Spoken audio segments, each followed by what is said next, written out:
اعلیٰ حضرت عظیم البرکت مجدد دین و ملت امام احمد رضا خان فاضل بریلوی رحمۃ اللہ تعالی علیہ نے اسی لیے تو کہا تھا کہ خدا کی رضا چاہتے ہیں تو عالم، خدا کی رضا چاہتے ہیں تو عالم، خدا چاہتا ہے رضائے محمد صلی اللہ علیہ وسلم۔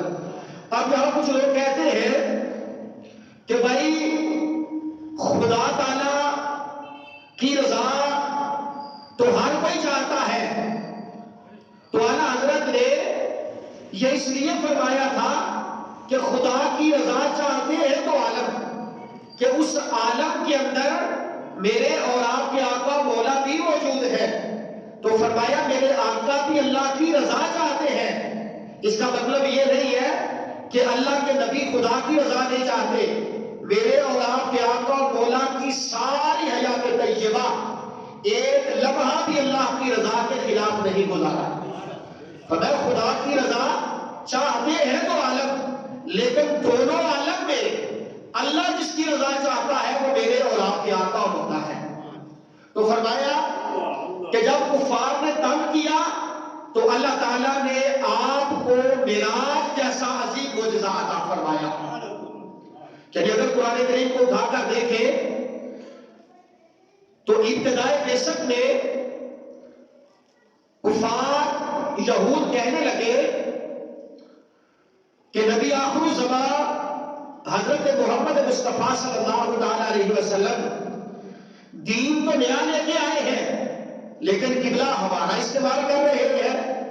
میرے آقا کے دل میں خیال آیا، میرے آقا پریشان ہوئے، آپ مسجد قبلتین کے اندر نماز پڑھا رہے تھے، میرے آقا کبھی آسمان کی طرف دیکھتے ہیں، نماز میں کھڑے ہیں، اللہ فرماتا ہے قد نرا تقلب وجہک فی السماء فلنولیتک قبلۃ ترضاها۔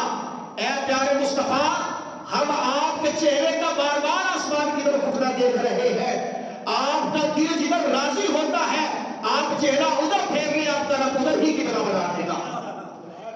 تو یعنی میرے اور آپ کے آقا مولا کا دل جب بھی رنجیدہ ہوا اللہ نے آپ کو انعام و اکرام سے نواز دیا۔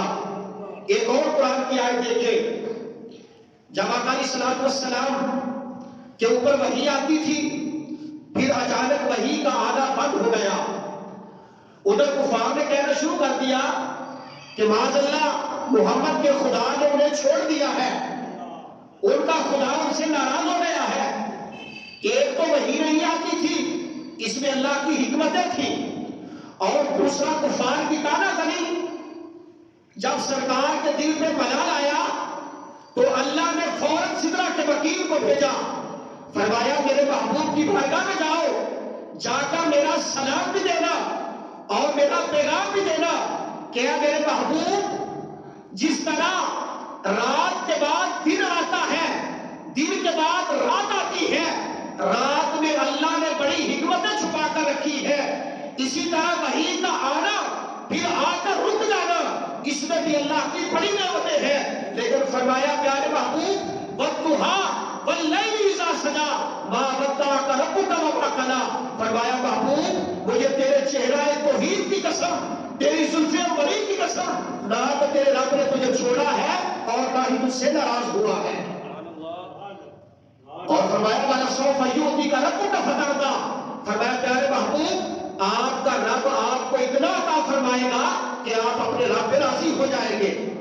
خدا کی رضا چاہتے ہیں تو عالم، خدا چاہتا ہے رضائے محمد۔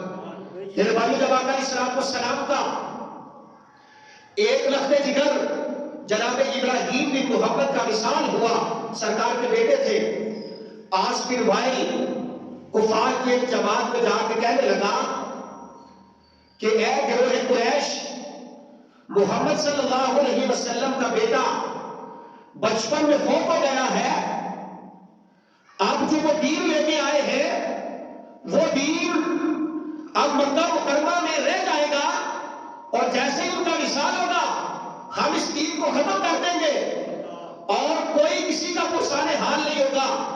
جب یہ بات کفار کے گروہ میں جا کے کی نا تو نبی کریم صلی اللہ علیہ وسلم پریشان ہوئے، تو اللہ نے فرمایا محبوب پریشان نہیں ہونا.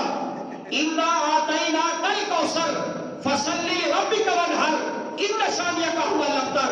فرمایا محبوب ہم نے آپ کو کوثر عطا فرما دیا ہے, آپ رب کی نماز پڑھے, قربانی کرے. آپ کے جو دشمن ہیں ان کا نام لینے والا کوئی نہیں رہے گا.